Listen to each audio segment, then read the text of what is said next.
Imagine this. You've stockpiled enough food for months, but are you ready to use it effectively? In today's video, we're diving into the essentials of rotating and cooking with your stored foods for long-term survival. First, let's talk rotation. A first-in, first-out system keeps your pantry fresh. Label each item with the date you stored it and prioritize using older items first. This ensures nothing goes to waste and keeps your stockpile ready for any emergency.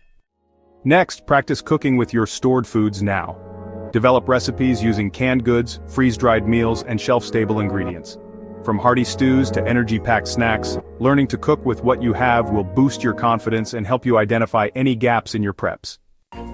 Finally, don't forget versatility. Stock ingredients that can work across multiple meals like rice, beans, and powdered milk. Hey, if you like this video and want more info on this topic, click on this video here.